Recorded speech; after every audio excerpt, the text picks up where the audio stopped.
Hello, my name is Timothy Steck, and this is my final for Professor James Mazza's public speaking course. Today, I will be speaking to you about demystifying foreign media in the eyes of Western audiences, specifically through the lens of anime, light novel, and manga.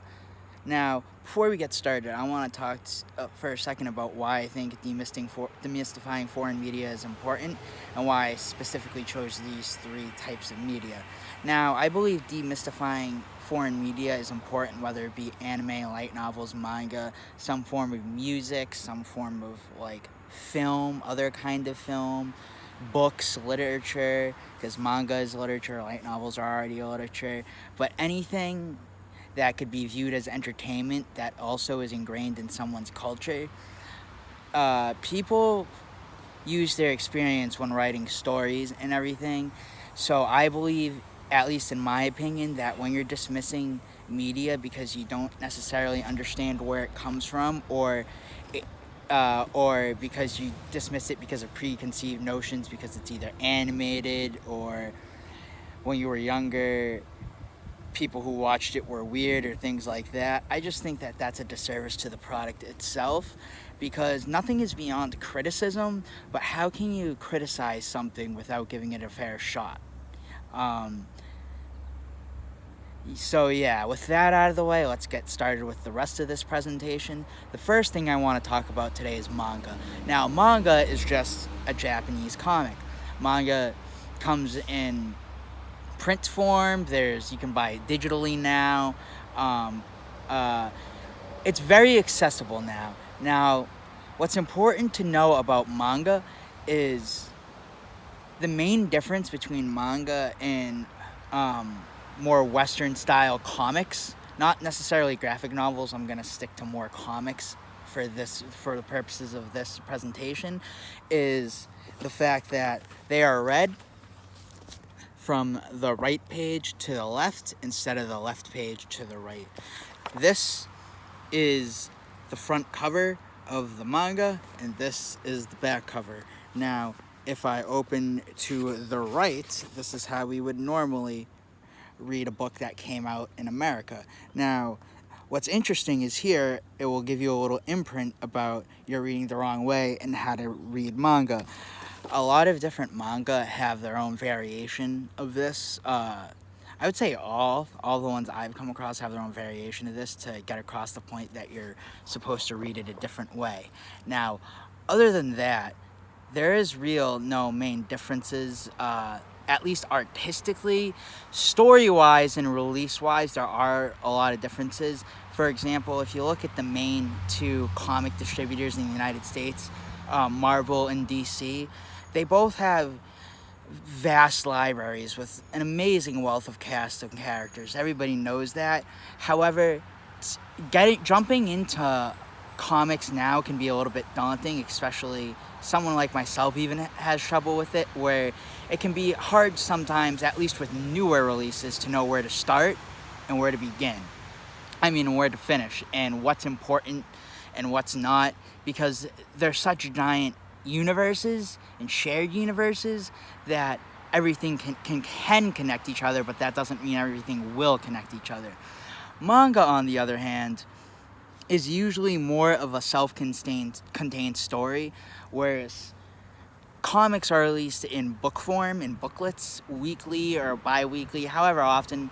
Manga is usually released in magazines in Japan, and in America you can either read it weekly online or you have to wait usually until one of these bad boys come out. These are just collections of a certain amount of chapters of said manga. For example, this volume of Snow White with the red hair has the first 4 chapters of the manga. And then other than that, it's just not as mainstream here, but I feel that there's no good reason to not try to read these things.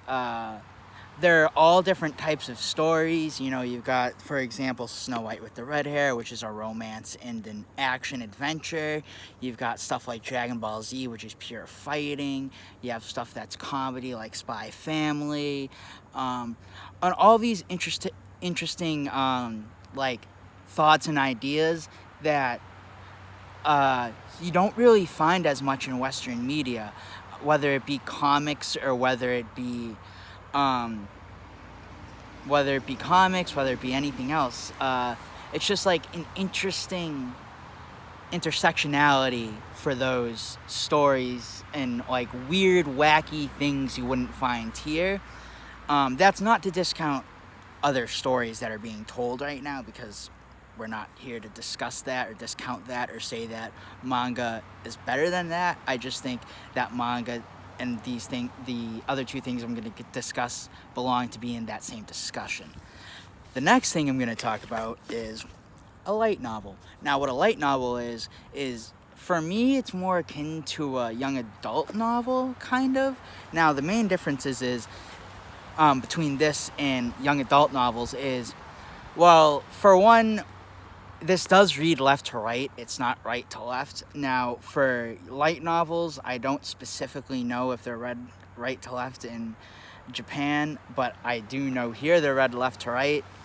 The main differences are there's going to be usually a piece of artwork showing off main characters. This is My Life as a Villainess, All Routes Lead to Doom. It is a comedy. It is very fun and very wholesome. I cannot recommend it or its anime, which is available on Crunchyroll, enough.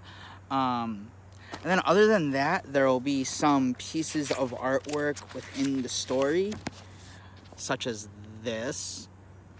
And then other than that, the other major difference between light novels and young adult novels is, take Harry Potter and the Order of the Phoenix. That is one giant story, and it's contained in one giant book. It's about 850 pages, and it's glorious. It's great. With light novels, sometimes what you'll see is, if it's still one contained story in one longer narrative, it will be broken up in other parts. Like, take, for example, Harry Potter and the Deathly Hallows Part 1 and Part 2, the movie. That's how I would describe light novels, is they'll have different titles, if there's titles, or subtitles, or they'll be numbered differently, but it'll be direct continuation of that arc. The best examples I can give to this is It Wrong to Pick Up Girls in a Dungeon's light novel volumes 3 through 5 and then 9 through 11, because that is one continuous story in Belle Cornell's adventure, both of those examples. However, they are also separate books, if you know what I mean. Now, the last thing we're going to discuss is anime, or what is the most accessible of the three. Anime is Japanese cartoons. Properties can be based off of manga or light novel, or they can be original stories. However, and what's interesting about anime versus these other two is it's so much more accessible in the United States, whereas you can have to wait months or years to get light novels translated or manga translated and brought overseas. With certain anime, they come out day and date. Like, episodes come out day and date with Japan, whether it's via Crunchyroll, which is a great anime exclusive streaming service, Verve, which is a Crunchyroll owned service that also has High Dive, which is another anime service, along with other things. Funimation is another great anime service. Netflix and Hulu have great catalogs too, so it's like, it's so accessible, and there is really no differences between anime and Western comics, Western cartoons, other than how they're presented and how they release. Whereas Western cartoons could be released more frequently. Like, recently, something I've been noticing a lot is Cartoon Network releasing like 5 episodes a week for a show instead of doing it weekly, whereas that usually doesn't happen to an anime unless it goes to a streaming service like Netflix or Hulu. Other than that, anime is just a cartoon.